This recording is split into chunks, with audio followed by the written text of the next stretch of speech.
வணக்கம். நேற்றே பேசினோம் நேற்றே பேசினோம் ஆனால் எனக்கு வீடியோ வந்து இன்றைக்கி தான் வந்திருக்கு. ஆமாம், அது கொஞ்சம் டெக்னிக்கல் ஃபால்ட், அதனால் இன்றைக்கி கொஞ்சம் ஃபால்ட்டால வீடியோ தான் வந்துருச்சு. ஆனால் இன்றைக்கி வீடியோ கரெக்டாக ப்ராப்பராக இன்றைக்கி வரும். சொல்லு, படம் எப்படி இருக்குது, யாரெல்லாம் நடிச்சிருக்கா? பராசக்தி படத்தில் யாரெல்லாம் நடிச்சிருக்கான்னு இவன் கேட்குறான். இவன் என்ன பண்ணான்னு தெரியல. சரி, ஓகே, இவன் கேட்டுட்டு நான் ஆன்சர் பண்ணிடுறேன். சிவகார்த்திகேயன் நடிச்சிருக்காரு அண்டு ஸ்ரீலீலா நடிச்சிருக்காங்க. ஓகே, அதோட ஷாக்கிங்கான நியூஸ், அதர்வா நடிச்சிருக்காரு. அண்ட் ரவிமோகன் நடிச்சிருக்காரு. டைரக்ஷன் பார்த்தீங்கன்னா சுதா கங்காரா, அவங்க தான் பண்ணியிருக்காங்க. படத்தோட கதை எப்படி இருக்குது? படத்தோட கதை அஃப்கோர்ஸ் ட்ரெய்லர் பார்க்குறப்பவே தெரியும், அந்த முன்னாடியே நமக்கு நல்லாவே தெரியும். ஹிந்தி எதிர்ப்பு போராட்டம் அது வந்து அதை பற்றின படம் தான் இது. ஸோ தமிழ்நாட்டில் ஹிந்திக்கு வந்து எந்தளவு ஒரு திணிப்புங்கிற விஷயம் இருந்தது, அதை வந்து தமிழாளுங்க எந்தளவுக்கு எதிர்த்தாங்க. அண்டு அந்த சமயத்தில் ஹிந்திக்காரங்க நம்மளை எப்படி எதிர்த்துட்டு இருந்தாங்க. நம்ம வந்து என்ன பண்ணோம், ஹிந்தி மொழிக்கு தான் ஆப்போசிட்டாக இருந்தோம். பட் அந்த நேரத்தில் எப்படி இருந்ததுன்னா, ஹிந்திக்காரங்களும் வந்து தமிழாளுங்க எதிர்க்கிறாங்க அப்படிங்கிற மாதிரி விஷயம்லாம் இருந்தது.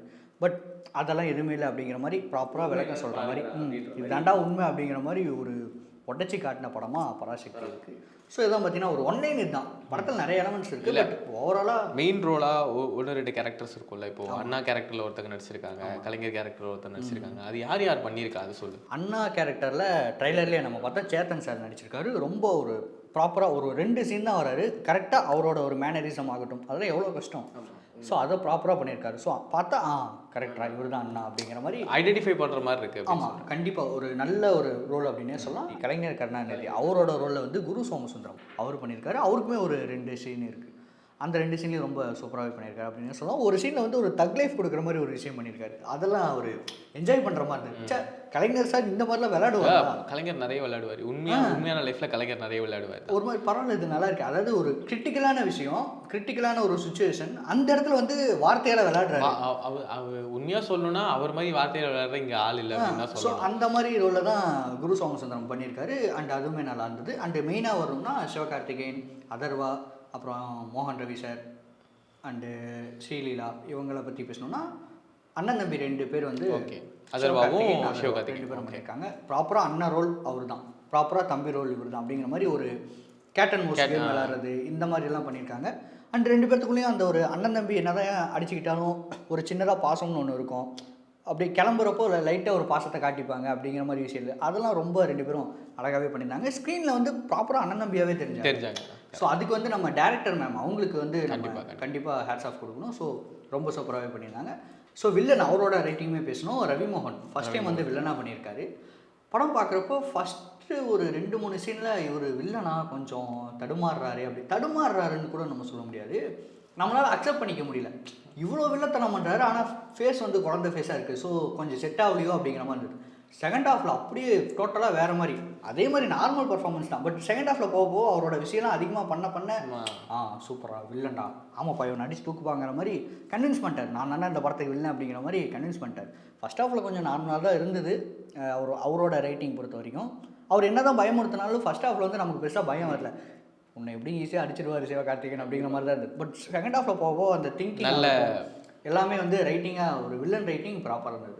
செகண்ட் ஹாஃப் வந்து படத்தில் ரொம்ப ஸ்ட்ராங்காகவே இருந்தது அப்படின்னே சொல்லலாம். ஸோ படத்தோடைய பாசிட்டிவ் அப்படின்னு பார்க்குறப்போ இந்த தமிழ் விஷயம் அப்படிங்கிறதாகட்டும், இளைஞர்கள் போராட்டம், ஸ்டூடெண்ட்ஸோட போராட்டம் இதாகட்டும், இது எல்லாத்தையும் வந்து ரொம்ப சூப்பராக காட்டியிருந்தாங்க. இப்போது ஸ்டூடெண்ட்டுன்ற SK1ஆவும் அதர்வாவும் ஸ்டூடெண்ட்டாக இருக்காங்களா?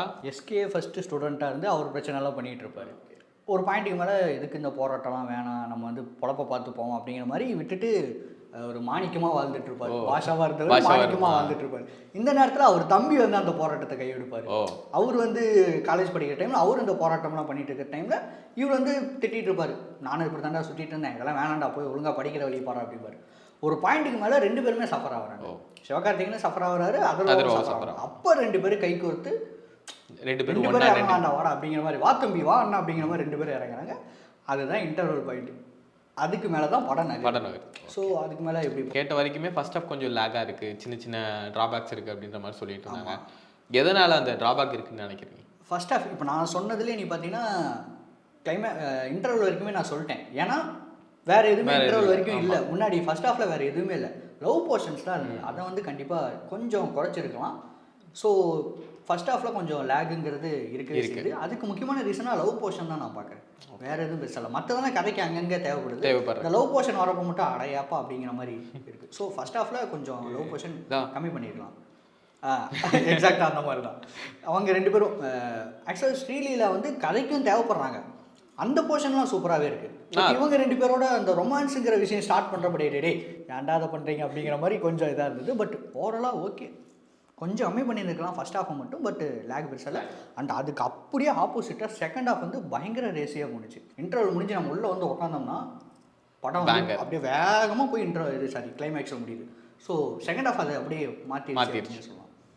அவ்வளோதான். பாசிட்டிவ் சொல்லிட்டேன். நெகட்டிவ் சைடு என்னென்ன இருக்குது அப்படின்னு நினைக்கிறேன். நெகட்டிவ் வந்து அதான் நான் இப்போ சொன்ன மாதிரி லேக் வந்து இருக்குது. அதில் கொஞ்சம் கம்மி பண்ணியிருக்கலாமே அப்படிங்கிற மாதிரி. அண்டு இன்னொரு விஷயம் நெகட்டிவாக சொல்லணும்னா படத்தில் வந்து கொஞ்சம் என்டர்டெய்னிங்காக ஏதாவது ஒன்று வச்சுருந்துருக்கலாம். ஏன்னா சிவகார்த்திகேயன் அவரோட படங்கிறப்ப குழந்தைங்க ஃபேமிலி ஆடியன்ஸ்லாம் உள்ள வருவாங்க இல்லையா, அவங்கள இது சாட்டிஸ்ஃபை பண்ணுவான்னு கேட்டால் எனக்கு கொஞ்சம் டவுட்டாக இருக்குது. ஏன்னா படம் வந்து ரொம்ப சீரியஸான விஷயத்தையே பேசிகிட்டு இருக்கு. அரசியல் பூர்வமாகவே இந்த படம் நகர்ந்துட்டு இருக்கு அப்படின்ற மாதிரி. ஸோ அவ்வளோ சீரியஸான விஷயம் பேசுகிறப்ப கண்டிப்பாக அவங்களுக்குமே எதுவும் இல்லை, என்டர்டெய்னிங் இதுக்கு நடுவில் எப்படி வைக்கிறதுன்னு அவங்களுக்குமே தெரியல. ஸோ அப்படி இருக்கப்போ இவங்க 2 பேரும் உள்ளே வருவாங்களா அப்படின்னு கொஞ்சம் டவுட்டாக இருக்குது. பட் மற்றபடி வேறு எந்த நெகட்டிவும் பெருசாக இல்லை. கொஞ்சம் என்டர்டெய்னிங் பர்பஸ் ஏதாவது வச்சிருக்கலாமா அப்படின்னு மட்டும் தோணுச்சு. பிகாஸ் பொங்கல் ரிலீஸுங்கிறப்போ ஃபேமிலி ஆடியன்ஸ் கண்டிப்பாக உள்ள வரும். ஒரு ஃபெஸ்டிவல் டைம்னாலே ஃபேமிலி ஆடியன்ஸ் எல்லாரும் உள்ள வருவாங்க. அவங்க இந்த படம் சாட்டிஸ்ஃபை பண்ணுவான்னு கேட்டால் கொஞ்சம் கம்மியாக இருக்குது, அவ்வளோதான். இந்த படம் வந்து மேமோட படமாக இருக்கா இல்லை? 100% சுதா கங்காராம் மேம் அவங்களோட படம் தான் அது. ஃபஸ்ட்டு ஃப்ரேம்லேருந்து எண்டு ஃப்ரேம் வரைக்குமே. ஆக்சுவலாக இதில் இன்னொரு சின்ன டீட்டெயிலிங் சொல்லணும்னா, இவர் ரவிமோகன் வந்து எதனால் தமிழ் ஆளுங்களை எதிர்க்கிறாரு அப்படிங்கிற மாதிரி ஒரு சின்னதாக போகிற போக்கில் ஒரு வார்த்தையை சொல்லியிருப்பார். அவர் சொல்கிறப்ப கரெக்டு தான், இவன் எதிர்க்கிறது கரெக்டு தான் அப்படிங்கிற மாதிரி இருக்கும். அதை அப்படியே சர்க்கிள் பண்ணுற மாதிரி ஒரு ஆர்க்கு மாதிரி கிளைமேக்ஸில் வந்து ஒரு டைலாக் சொல்கிறப்போ சூப்பரா ஓகே, இவன் வில்லன் தான் இருந்தாலும் இவன் பாயிண்ட் அவன் மன்னதெல்லாம் கரெக்டு தான் அப்படிங்கிற மாதிரி ஒரு விஷயம் இருக்கும். அந்த டைலாக் சொல்கிறப்போ கரெக்டு தான் இவர், அதாவது நியாயப்படுத்துறதுக்கான விஷயங்களை அவரோட பாயிண்ட் ஆஃப் வியூ நியாயப்படுத்துவாங்க இல்லையா. ஸோ அந்த மாதிரி விஷயம் சொல்கிறப்போ கரெக்டா இது வந்து சுதா மேமோட ரைட்டிங் வேற லெவலில் இருக்குது அப்படிங்கிற மாதிரி இருந்தது. ஸோ ஓவராலாகவே படம் இதுதான். அடுத்தது இன்னொரு முக்கியமான விஷயத்த பேசணும் அப்படின்னா, ஜிவி பிரகாஷோட 100வது படம் ஆக்சுவலி. ஆமாம், எப்படி பண்ணியிருக்காரு மியூசிக் ஜிவி பிரகாஷ். எல்லாரும் வந்து ஒரு 2 படத்தை எதிர்பார்ப்பாங்க. என்னன்னா சுதா கங்காராம் மேமோட முன்னாடி சூரரை போட்டு, ஆமாம், எஸ்கேவும் ஜிவியும் சேர்ந்து கடைசியாக பண்ண படம் அமரன். ஸோ இந்த 2 படத்துலையும் சாங்ஸ் எல்லாம் சூப்பர் டூப்பர். கண்டிப்பாக இந்த 2ஐயும் எதிர்பார்த்து உள்ள வந்து உட்கார்றவங்க கொஞ்சம் வந்து ஏமாந்து போவாங்கன்னு தான் சொல்லணும். ஏன்னா சாங்ஸ் வந்து பெருசாக ஓகே ஆகலை. பிஜிஎம்லாம் சூப்பராக இருக்குது. குறிப்பாக ஒரு பாட்டு ஓப்பனிங் சீன்லேயே ஒரு சாங் வரும், அந்த பிஜிஎம்லாம் சூப்பராக இருக்குது. அந்த ஒரு பாட்டு தான் வந்து ஒரு கேலப் கொடுக்குற மாதிரி நல்லாயிருக்கு. மற்றபடி லவ் சாங் ஆகட்டும், அப்புறம் வேறு இந்த சின்ன சின்ன பிஜிஎம் ஆகட்டும், எதுவும் பெருசாக மியூசிக் படம் வந்து கொஞ்சம் நல்லா, அதாவது சூரரை போட்டு அமரன் லெவலுக்கு இது இல்லை, நல்லா இருக்குது. பட் அதை 2ஐயும் நம்ம கம்பேர் பண்ண முடியல நிச்சயமா. ஸோ அப்படி பார்க்குறப்போ இது அதாவது முக்கியமான எலமெண்ட்ஸில் வந்து பூஸ்டப் ஆகுது. மற்ற இடத்துல வந்து சாதாரண லெவலில் வந்து லவ் சீன் ஆகட்டும், இல்லை வேறு ஏதாவது ஃபன்னி சீன் ஆகட்டும், அதில் வந்து பெருசாக எதுவும் ஓகே ஆகலை. ஸோ அவ்வளோதான். மற்றபடி இந்த மாசான சாங் ஒன்று இருக்குது, அது ரொம்ப பயங்கரமாக இருக்குது. அது மறந்துட்டேன், நான் தேட்டரில் இருக்கிறப்ப பாடிக்கிட்டே இருந்தேன். இப்போ நான் அந்த நல்லதுதான், காப்பிரைட்ஸ்லாம் வரும், அமைதியாக இருக்கும். கண்டிப்பாக காப்பிரைட்ஸ் வரும். ஸோ அவ்வளோதான். ஓவராலாக இந்த படம் வந்து பார்க்கலாமா வேணாமா அப்படின்னு கேட்டால் கண்டிப்பாக எல்லோரும் வந்து தேட்டரில் போய் பார்க்கலாம். ஏன்னா அவ்வளோ முக்கியமான சீரியஸான விஷயம் பேசியிருக்காங்க.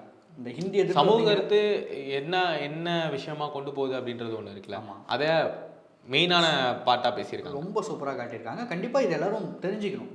இவ்வளோ விஷயம் இருந்திருக்கா அப்படிங்கிற மாதிரி. நிறைய இடத்துல வந்து எஸ்கேவோட ரைட்டிங் ஆகட்டும், அந்த கேரக்டரோட ரைட்டிங் ஆகட்டும், வில்லனோட ரைட்டிங் ஆகட்டும், எல்லாம் நல்லா இருக்குடா இது அப்படிங்கிற மாதிரி இருக்குது. ஒரு சின்னதாக ஒரு ஸ்பாய்லர் இல்லை, பட்டு ஒரு இன்டர்வியூ சீன் ஒன்று வரும். அங்கே வந்து ஒரு டைலாக் மாதிரி ஒரு விஷயம் பேசிப்பாங்க. அந்த இடத்துல எஸ்கேவோட டைலாக் ரைட்டிங் வேறு லெவலில் இருக்குது. சும்மா சின்னதாக ஒரு விஷயம், ஸ்பாய்லர் இல்லை, சும்மா சொல்லலாம், என் பேரே உங்கள் வாயில் வரமாட்டேங்குது, அதுக்குன்னு நீங்கள் அன்எஜுகேட்டட் பீப்புளா, அந்த மாதிரி தான் தமிழும். என்னென்ன பேர் படத்தில் வந்து ஹீரோவோட பேர் சிவகார்த்திகேயன் பேர் வந்து செலியன். அந்த செலியன் பேரை ஆப்போசிட்டில் இருக்க ஹிந்திக்காரங்க தப்பாக சொல்லுவாங்க. அதாவது அவங்க படித்தவங்க, பட் பேரை உச்சரிக்கும் போது தப்பாக சொல்லுவாங்க. என் பேரே உங்கள் வாயில் வரல, அதுக்கு நீங்கள் படிக்காதவங்களா ஆயிருவீங்களா? அதே மாதிரி தான் ஹிந்தி எனக்கு வாயில் வரல, அதனால் நான் படிக்காத ஆக மாட்டேங்கிற மாதிரி ஒரு இன்டர்வியூ பேசியிருப்பார். ஷட்டிலாக பேசியிருப்பார், எதிர்த்து பேச மாதிரி ஷட்டிலாக பேசியிருப்பார். ஸோ அந்த ரைட்டிங்லாம் ரொம்ப. ஸ்ரீலீலாவோட பேரும் அதர்வா பேர் என்னவா இருந்துச்சு? அதர்வாக்கு வந்து சின்னதோரை. சின்ன சின்னன்னு அப்படியே ஜாலியாக கூப்பிட்டுருப்பாங்க. ஸ்ரீலீலாவுக்கு வந்து ரத்னமாலா, அவங்க ஆக்சுவலாக கொஞ்சம் தெலுங்கு பொண்ணு மாதிரி, இந்த படத்தில் வந்து தெலுங்கு ஃபேமிலியை பேஸ் பண்ண மாதிரி, ஆனாலும் இதுக்கு சூட்டபுளாக இருக்கும். ஆமாம் கரெக்டாக இருப்பாங்க. அவங்க சைட்லேருந்து ஒரு டைலாக் இருக்கும், அந்த டைலாக் கூட ரொம்ப சூப்பராக இருந்தது. என்னென்னா, தெலுங்கு திணிச்சிருந்தாலுமே நான் வந்து போராடிப்பேன், என் தாய்மொழியாக இருந்தாலும் திணிக்கக்கூடாது, அதுதான் எனக்கு முக்கியம். ஏன்னா இவங்க என்ன சொல்லுவாங்கன்னா, தமிழுக்காக நாங்களாம் போராடிட்டு இருக்கோம், நீ ஒரு தெலுங்கு பொண்ணு என் கூட வந்து நின்றுட்டு இருக்க, எப்போ வேணா நீ மாறுவாங்கிற மாதிரி இவங்க கூட சும்மா ஜாலியாக பேசிப்பாங்க. ரொம்ப ஃபைட்டாக மாதிரிலாம் இருக்காது. ஃப்ரெண்ட்ஸ்குள்ளே பேசியிருக்கப்போ இப்போ என்ன தான் தெலுங்கு பொண்ணு தானே நீ போ அப்படிம்பாங்க. அப்போ அவங்க ஒரு மாதிரி போல்டாக சொல்லுவாங்க, தெலுங்கை திணிச்சிருந்தாலும் நான் முன்னாடி வந்து நின்றுருப்பேன், தாய்மொழியாக இருந்தாலும் அதை பண்ணக்கூடாது அப்படிங்கிற மாதிரி பேசியிருப்பாங்க. ஸோ அந்த ரோலில் ரொம்ப சூப்பராக பண்ணியிருந்தாங்க. அதாவது ஹிந்தி திணிக்கக்கூடாது, நீங்களா விருப்பப்பட்டு படிக்கிறது படிக்கலாம், ஆனால் திணிக்காது. ஓவராலாகவே படம் என்னென்னா, திணிக்காதீங்க, ஹிந்தின்னு மட்டும் இல்லை, கிளைமேக்ஸ்ல விஷயம் சொல்லியிருப்பாங்க, திணிக்காதீங்கன்னு தான் நான் சொல்கிறோம். ஹிந்திங்கிற விஷயம் இருக்கிறதுனால ஹிந்தியை பற்றி நாங்கள் பேசிட்டு இருக்கோம், நீ வேறு மொழி திணிச்சிருந்தாலும் நாங்கள் திணிச்சிருப்போம் அப்படிங்கிற மாதிரி. அண்ட் கிளைமேக்ஸில் ரொம்ப நல்ல ஒரு விஷயம் நடக்கும். என்னென்னா, ஓவராலாக ஹிந்திக்கு யாரெல்லாம் எதிர்த்துட்டு இருக்காங்க அப்படின்னு பார்க்குறப்போ தமிழ்காரங்க மட்டும்தான் எதிர்த்துருக்காங்க அப்படிங்கிற மாதிரி சொல்லுவாங்க. பட் கிளைமேக்ஸில் அதுக்கு அப்படியே ஆப்போசிட்டாக ஒரு விஷயம் நடக்கும். 4-5 பேர் இருக்காங்கடா, நிறைய ஆக்சுவலாக எல்லாருமே சின்ன சின்ன ஒடிசா, கன்னடா, இவங்க எல்லாருமே வந்து எதிர்த்திருக்க மாட்டாங்க. லைக் எங்களுக்கு தெரியல, நாங்கள் ஏன் இதை பண்ணணும், எங்களுக்கு தான் இங்கிலீஷ் இருக்குல்ல, நாங்கள் அதை பண்ணிக்கிறோம் அப்படிங்கிற மாதிரி ஒரு விஷயம் பண்ணுவாங்க. ஸோ இதெல்லாம் பார்க்குறப்போ ரொம்ப நல்லாவே இருந்தது. ஸோ ஓவராலாகவே இந்த படம் பார்க்கலாமான்னு கேட்டால் நிச்சயமாக கண்டிப்பாக பார்க்கலாம். தமிழ் பற்று இருக்கவங்களுக்கு இந்த படம் ரொம்ப பிடிக்கும். அண்ட் அதையும் தாண்டி எல்லாருமே இந்த படம் பார்க்கணும். ஏன்னா முன்னாடி எவ்வளோ பெரிய பிரச்சனை இருந்திருக்கு, நம்ம இவ்வளோ ஈஸியாக வந்து ஹிந்தியை வந்து பெருசாக திணிக்காமல் தமிழ் மட்டும் படிச்சுட்டு இருக்கோம், இங்கிலீஷ் படிச்சுட்டு இருக்கோம், நமக்கு என்ன லாங்குவேஜ் தேவையோ அதை படிச்சுட்டு இருக்கோம்னா அதுக்கு முன்னாடி எவ்வளோ பெரிய போராட்டம் நடந்திருக்கு அப்படிங்கிறத தெரிஞ்சுக்கிற மாதிரி இருக்குது. ஸோ கண்டிப்பாக இந்த படம் நிச்சயமாக பார்க்கலாம். சிவகார்த்திகேயன் கரியரில் ஒரு நல்ல ஒரு தமிழுக்காக ஒரு படம் பண்ணியிருக்கோங்கிற மாதிரி ஒரு நல்ல படம் பண்ணியிருக்காரு. ஸோ படம் வந்து கண்டிப்பாக வாட்சபிள் தான். பொங்கலுக்கு போயிட்டு கண்டிப்பாக எல்லோரும் ஃபேமிலியோட இந்த படத்தை நீங்கள் நைட்டு நானும் போயிட்டு வந்து பார்த்துட்டு நாங்கள் டிஸ்கஸ் பண்ணுவோம். நீங்கள் உங்கள் ஃப்ரெண்ட்ஸோட டிஸ்கஸ் பண்ணுங்கள். டிஸ்கஸ் பண்ண முடியலன்னா வந்து கமெண்ட்டில் சொல்லுங்கள். ஆமாம். இனிய பொங்கல் நல்வாழ்த்துக்கள். எல்லாரும் ரொம்ப சிறப்பாக பொங்கல் கொண்டாடுங்க. அடுத்து ஏதாவது படம் ரிலீஸ் ஆனிச்சுன்னா அந்த படத்தோட ரிவ்யூவில் நம்ம டிஸ்கஷனில் வெயிட் பண்ணுறோம்.